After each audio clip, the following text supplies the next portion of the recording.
Então, vamos identificar aqui, vamos avaliar as características desse perfil para verificar se nós temos um horizonte ístico. Tá? Então, vamos lá. A primeira coisa que a gente faz dentro das características do horizonte ístico, então, é selecionar o critério de avaliação mais objetivo, tá? Que tem um caráter numérico, né, de caráter quantitativo. Vocês vão ver que nós temos vários critérios aqui. Nós vamos selecionar aquele que é o mais quantitativo, né, o mais objetivo de se avaliar. E esse critério é o quê? Né? Nós precisamos que o teor, né, de carbono orgânico desse horizonte, ele seja igual ou superior a 80 gramas por quilograma. Tá? Seria equivalente aqui a 8%. Então, vamos olhar esses três horizontes aqui para verificar se algum deles tem mais do que 8% de carbono orgânico. Vamos navegar aqui na nossa tabela. Qual a informação que nós temos? Nós não temos, nesse caso, o dado de carbono orgânico, nós temos o dado de matéria orgânica. Tá? O que nós vamos assumir aqui?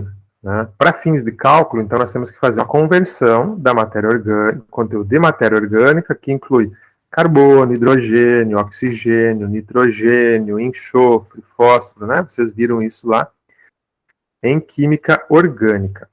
Tá? Em geral, nós podemos assumir que a matéria orgânica do solo, ela possui 58% de carbono. Ok? Então, nós temos que fazer o quê? Pegar esse valor que aqui está e multiplicar ele por 0,58. E aí nós vamos ter uma estimativa, tá, aproximada do conteúdo de carbono nesse solo. Bom, nós precisamos, aqui nós temos 6,5% de matéria orgânica e aqui 2,8% de matéria orgânica. Aqui nessa camada, nesse horizonte OO, nós não temos uma determinação da quantidade de matéria orgânica, porque, em se tratando de uma camada O, todo o material que ali está é matéria orgânica.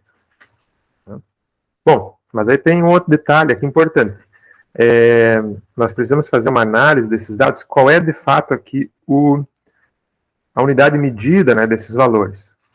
Então, nós temos aqui a matéria orgânica, nós vamos olhar aqui nos nossos metadados, na tabela de metadados, uma variável que está na tabela camada. Nós temos aqui, tabela camada, matéria orgânica está aqui. Qual é a unidade medida dela? Percentagem. Então, aquele valor é em percentagem. Então, se nós quisermos, nós podemos transformar esse valor aqui, esse valor para grama por quilograma, multiplicando ele por 10. Então, nós temos 65,3 gramas por quilograma, gramas de matéria orgânica por quilograma de solo.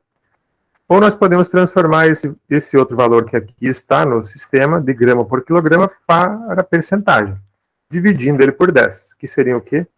8%. Bom, aqui nós não precisamos nem fazer o cálculo de conversão desse valor de matéria orgânica para carbono, para saber que ele já não atende. Né? Se nós precisamos ter 8% de carbono no solo, e esse solo ele tem só 6% de carbono, de matéria orgânica no solo, né, está visto que nós não temos a quantidade suficiente de carbono. Né? O que nós temos de carbono aqui nesse solo chega aí na casa dos 4% aproximadamente. Né? Então, porque a matéria orgânica ela é composta de 58% de carbono apenas. Tá? Então, nós não alcançamos esse valor aqui. Tá? Se aqui não alcançamos, nesse aqui também não. Então, nós não temos, né, um horizonte ístico, porque não tem nenhum horizonte com mais do que 8% de carbono. Então, para a gente ter uma ideia, né, aqui nós temos 6,53% de matéria orgânica.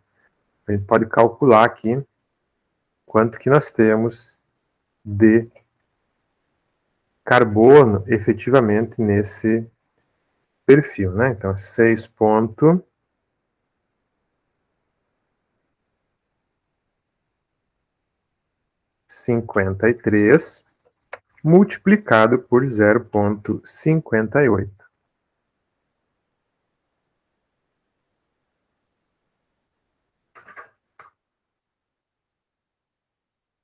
Então, nós temos, vejam, 3,78 ou 3,8, né? Nós podemos arredondar aqui, 3,8% de carbono naquela amostra aqui. Tá? Então, definitivamente não chegamos aqui nos 80 gramas por quilograma, chegamos apenas a 38 gramas por quilograma. Então, ele não é um solo cuja superfície seja orgânica, certo? Então, nós podemos, né, passar para os próximos horizontes diagnósticos.